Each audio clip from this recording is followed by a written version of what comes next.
Des générations entières ont grandi sous l'ombre de la violence, des déplacements massifs, de l'esclavage sexuel et du pillage de leur terre natale. L'agression dont la République démocratique du Congo est victime a plongé nos provinces de l'Est dans un désastre humanitaire avec près de 7 millions de déplacés internes. Le pic a été atteint en janvier et février 2025, lorsque les villes de Goma et Bukavu ont été envahies par les forces de défense du Rwanda et leur brigade avancée en RDC, l'AFC M23.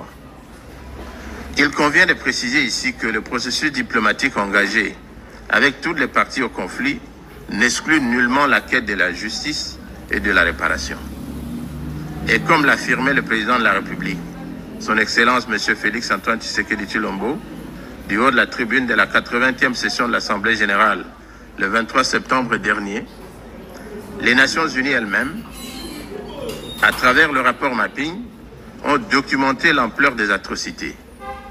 Ce n'est pas seulement un conflit, c'est un génocide silencieux qui frappe le peuple congolais depuis plus de 30 ans. En juillet dernier, encore, plus de 300 civils, dont 48 femmes et 19 enfants, ont été massacrés dans les territoires de Rutshuru par l'AFC M23 avec l'appui des forces de défense du Rwanda. Ces crimes ne sont pas isolés. Ils s'inscrivent dans une continuité macabre. Je remercie les États-Unis d'Amérique d'avoir pris l'initiative le mois dernier de convoquer une session extraordinaire du Conseil de sécurité pour examiner ces massacres documentés par Human Rights Watch. Fin de citation. Monsieur le Président, ce n'est pas seulement une crise congolaise. C'est une tache noire sur la conscience collective de l'humanité. Les cycles répétés d'atrocités, alimentés par la cupidité pour le minerai stratégique et les ingérences étrangères, principalement du Rwanda, reflètent le coût de l'indifférence et le prix de l'impunité. Chaque fois que des crimes restent impunis, chaque fois que des victimes restent silencieuses, la porte s'ouvre à de nouvelles vagues de violence.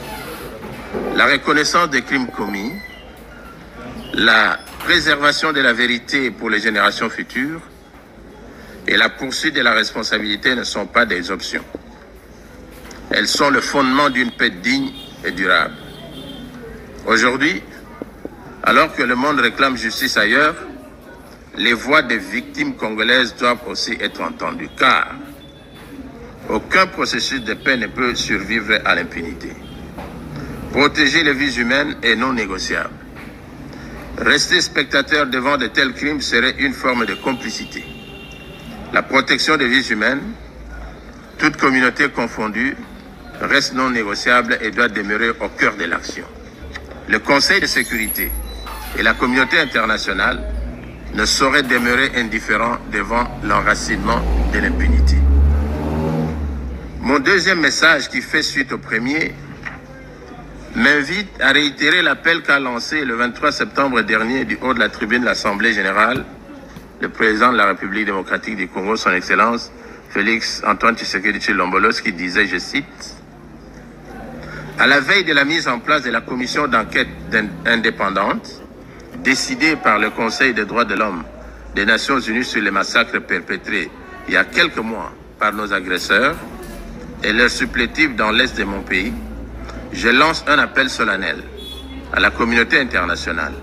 Elle a le devoir moral et politique de soutenir cette démarche essentielle afin d'établir la vérité, rendre justice aux victimes et jeter les assises d'une paix durable ancrée dans la mémoire et la responsabilité partagée. Fin de citation.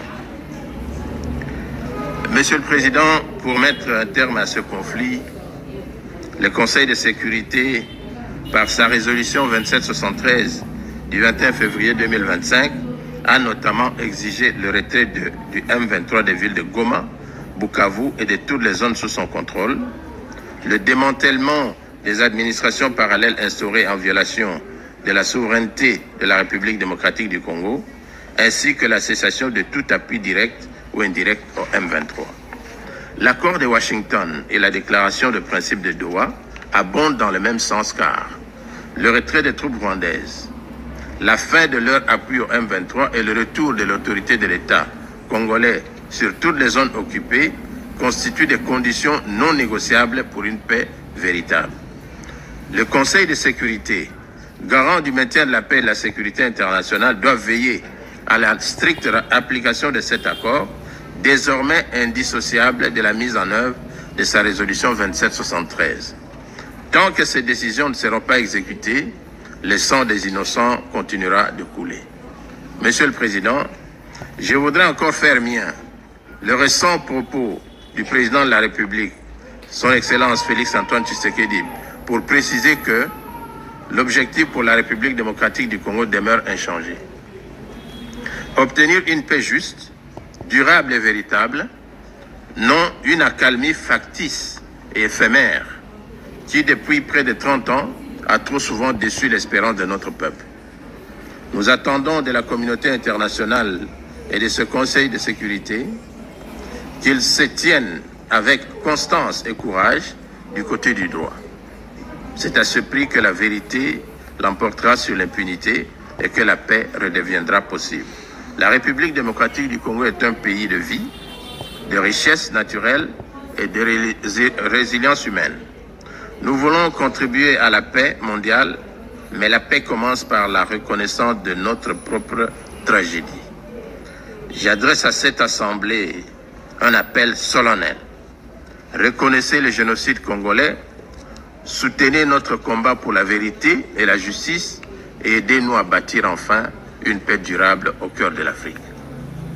Nous demandons que les Nations Unies instaurent un régime de sanctions ciblé contre les auteurs de crimes économiques, mais aussi de crimes de guerre, crimes contre l'humanité et crimes de génocide commis à l'est de mon pays, et qu'elles soutiennent toutes les actions visant à tarir les circuits illicites d'approvisionnement en minerais qui financent depuis des décennies la guerre et la tragédie humaine. La communauté internationale a le devoir moral et politique de reconnaître cette tragédie pour ce qu'elle est, un génocide, et d'agir en conséquence. Le silence et l'inaction face à ces crimes s'apparentent à une complicité. Nous demandons la mise en place immédiate d'une commission d'enquête internationale, indépendante et dotée de moyens pour établir la vérité, rendre justice aux victimes et rompre le cycle de l'impunité qui nourrit ce drame depuis des décennies. Monsieur le Président, en ce qui concerne la MONUSCO, la position de mon pays a déjà été exprimée maintes fois ici. Mon gouvernement est en plus favorable à l'option d'un rôle opérationnel à conférer à la MONUSCO en matière de vérification d'un éventuel cessez-le-feu et de soutien à la mise en œuvre des accords de paix. Nous voulons insister sur la nécessité pour le Conseil de sécurité de renforcer diplomatiquement, militairement ainsi que financièrement la MONUSCO pour l'accomplissement de son mandat qui sera bientôt renouvelé. Nous en appelons au Conseil de prendre des décisions pour contraindre le Rwanda et son supplétif du M23FC de ne pas entraver les libertés de mouvement de la force de paix de la MONUSCO. Une telle posture est indigne d'un pays qui prétend porter le manteau de contributeur de troupes au système des Nations Unies. Monsieur le Président, permettez-moi avant de clôturer mon propos de réitérer les demandes formulées par mon pays au Conseil pour faire avancer l'agenda vers la restauration d'une paix durable et non d'une paix factice et éphémère à l'est de la RDC. Premièrement, que le Conseil puisse veiller sans atermoiement à la stricte application de l'accord du 27 juin 2025 signé entre la République démocratique du Congo et le Rwanda, désormais indissociable de la mise en œuvre intégrale sans faille des dispositions de la résolution 2773-2025. Deuxièmement, qu'il renforce sans délai le régime de sanctions en y inscrivant les commandants de l'AFC M23 et les responsables rwandais. Troisièmement, qu'il soutienne sans délai la mise en œuvre effective de la commission d'enquête internationale prévue par la résolution A-HRC-RES-37-1 adoptée le 7 février 2025 lors de la 37e session extraordinaire du Conseil des droits de l'homme des Nations Unies. Je vous remercie.